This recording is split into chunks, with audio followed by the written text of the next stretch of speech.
ایک دفعہ ملا نصیر الدین ایک مارکیٹ میں گئے اور وہاں ایک تاجر، بہت بڑا تاجر تھا، جو اپنا کاروبار سامان بیچ کر اپنے پیسے اپنے گٹھری میں ڈال رہا تھا اور جا رہا تھا۔ ملا نصیر الدین نے اس سے حال احوال پوچھ لیا تو اس نے پریشانیوں کے رونا شروع کر دیے کہ مجھے یہ پریشانی ہے، مجھے یہ پریشانی ہے۔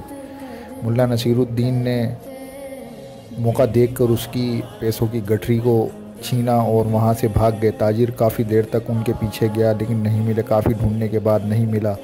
تاجر پریشان ہو کر تھک ہار کر اپنے گھر چلا گیا۔ اگلے دن مارکیٹ گیا تو ملا نصیر الدین گٹھری کے ساتھ واپسی آئے اور اس کی گٹھری اس کے جہاں تجارت کرتا تھا وہیں واپسی رکھی، اور اس تاجر نے فٹافٹ اپنی گٹھری پکڑی اور پھر ملا نصیر الدین نے پوچھا، ہاں بھائی اب تو خوش ہو؟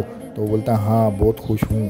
اسی طریقے سے ہمارے پاس جو نعمتیں ہوتی ہیں ہم ان کی جو ہے شکر گزاری کی بجائے دوسری جو ہمارے ساتھ چھوٹی موٹی پریشانیاں ہیں ان کے روتے رہتے ہیں۔ ہمارے پاس رشتے ہیں، ہمارے پاس احساسات ہیں، ہمارے پاس جو ہے ہمارے بزرگ ہیں، ہمارا سب سے بڑا ایمان ہماری جو ہے ہمارے لیے کتنی بڑی نعمت ہے، ہمیں جو ہے نا اس کا احساس کرنا چاہیے۔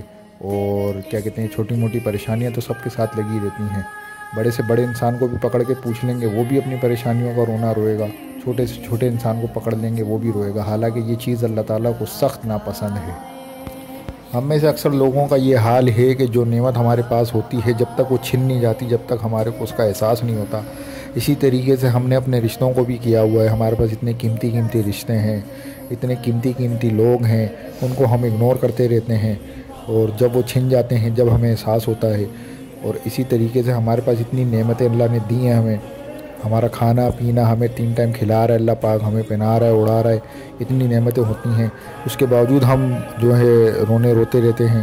تو لہٰذا یہ ہے کہ ہمیں اللہ تعالیٰ کا ہر حال میں شکر ادا کرنا چاہیے، اور اللہ پاک کا ہم پہ بہت بڑا کرم ہے کہ اللہ تعالیٰ نے ہمیں امت مسلمہ میں پیدا کیا، ہمیں وراثت میں ایمان ملا، تو اس پہ بھی ہمیں اللہ کا شکر ادا کرنا چاہیے، اور نبی کریم صلی اللہ علیہ وسلم کے سنتوں کے مطابق اور آپ علیہ صلاۃ السلام کے حکم کے مطابق زندگی گزارنی چاہیے، اور اللہ کے حکموں کے مطابق اور قرآن شریف میں جو حکم اللہ پاک نے فرمائے اس کے مطابق زندگی گزارنی چاہیے۔